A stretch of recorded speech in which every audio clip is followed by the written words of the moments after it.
охирон мусобиқаи ҷаҳонии тоскулоҳи бузург дар соли 2021 оид ба ҷудо дар шаҳри Абу-Даби, Амороти Муттаҳидаи Араб хотима ёфт. Варзишгарони тоҷик дар ин мусобиқа соҳиби 3 медал гаштанд. Ин рӯйдод дар таърихи ҷудои меҳан бори аввал аст, ки ба вуқӯъ мепайвандад. Шарҳи бештар дар гузориши ҳамкорамон Ҳабибуллоҳ Саидзода.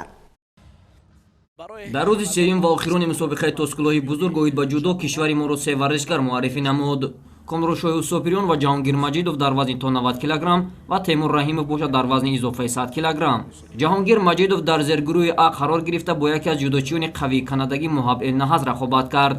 дар ибтидои рақобат варзишгари канадагӣ як имтиёз ба даст овард.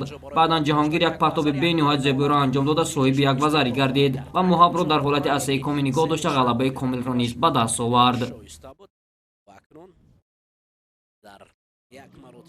дар даври чоракниҳоӣ Ҷаҳонгир бо яке аз варзишгарони дурахшони вазни 90 кг Давлат Бобонови ӯзбекистонӣ рақобат намуд.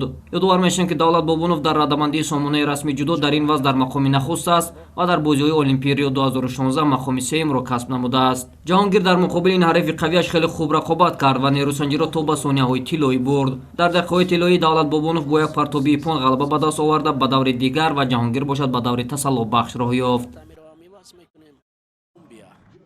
дар даври тасаллубахш Ҷаҳонгир бо ҷудочии Колумбия Франсиско Баланта вориди гилем шуд.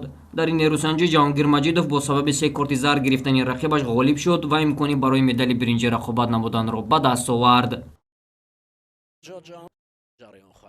дар рақобат барои медали биринҷӣ Ҷаҳонгир бо варзишгари қирғиз Эрлан Шеров нерӯсанҷид. мисли рақобати даври тасаллубахш Ҷаҳонгир дар вохирӣ барои медали биринҷӣ низ бо гирифтани 3 шидои рақиб ғалаба ба даст овард ва барандаи медали биринҷӣ гардид. Комрушоҳи Усопирён низ дар ҳамин вазн хеле зебову диданӣ рақобат карда то ба марҳилаи ниҳоӣ баромад.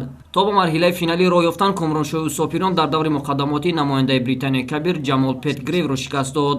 вохирии ин ду ҷудочӣ хеле тӯлонӣ сурат гирифт ва Комрушоҳ дар дақиқаи 4-уми сониyaҳои тиллоӣ аз зидди ҳамлаи ҳариф истифода намуда ӯро мувоҷиҳи шикаст намуд ва ба даври чоракниҳоӣ баромад. дар даври чоракниҳоӣ бошад Комрушоҳ бо ҷудочии амрикоӣ Ҷон Ҷейн даст ба гиребон шуд. ғолиб дар вақти асосӣ муайян нагардид ва дар дақиқаҳои тиллоӣ баъди камкорӣ ва ҳамлаҳои дурӯғини варзишгари амрикоӣ довар шидои семро ба ӯ нишон дод ва ғалабаро Комрушоҳ ба даст оварда ба марҳилаи нимниҳоӣ баромад. дар марҳилаи нимниҳоӣ Комрушоҳ бо яке аз ҳарифони ашаддияш Эрлан Шеров вориди татамӣ гардид. қайд кардан ба маврид аст, ки дар гран-прии Ташкенти соли 2019 Комрушоҳ дар даври дуюм аз ин ҳарифа шикаст хӯрда буд.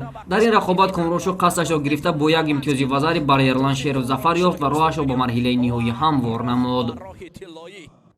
дар марҳилаи ниҳоӣ Комрушоҳро яке аз варзишгарони ҷавон ва хеле боистеъдод Мансур Лорсанови русиягӣ, ки то ба ин марҳила омадан Давлат Бобоновро шикаст дод, интизор буд. тамоми рақобатҳои Комрушоҳ дар ин қаҳрамонии ҷаҳон то ба сониyaҳои тиллоӣ тӯл кашида буд. Комрушоҳ дар ин нерӯсанҷӣ бо гирифтани 3 шидо мувоҷиҳи шикаст шуд ва бо медали нуқра қаноат кард.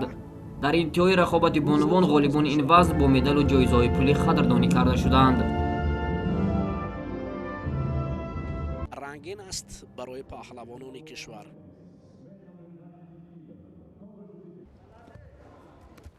дар вазни изофаи 100 кг кишвари моро дар ин қаҳрамонӣ ҷудочии бомаҳорат Темур Раҳимов муаррифкар буд. Темур дар даври аввал озод буд ва дар даври дуюм бо варзишгари шветсиягӣ Эмил Метсон вориди татамӣ гардид. Темур аз ибтидо бартарӣ нишон дода соҳиби як вазарӣ гардид. то хотимаи вақт Темур бо як партоби зебо ғалабаи комилро ба даст овард.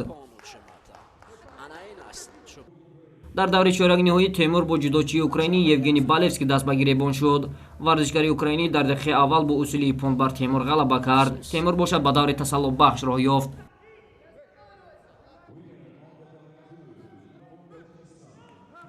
дар ин давр ҷудочии сангинвазни тоҷик бо Марти Пумалайнени финландӣ вориди рақобат гардид. Темур дар дақиқаи сеюми нерӯсанҷӣ аз зидди ҳамлаи ҳариф истифода намуда ӯро ба тахта пӯшхобонд ва роҳи худро барои ба даст овардани медали биринҷӣ равшантар намуд.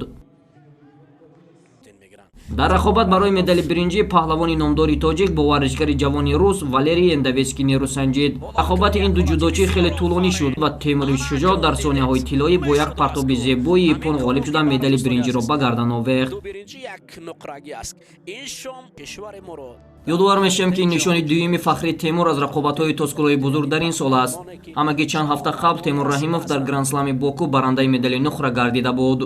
мусобиқаи мазкур дар таърихи ҷудои кишвар бо ҳарфҳои калон ва зарин ҳаққоқӣ хоҳанд шуд, чунки аввалин бор аст ки дар тосқулоҳи бузург се варзишгари тоҷик соҳиби медал мешаванд. рост местанд. дӯстони азиз, набарди рӯз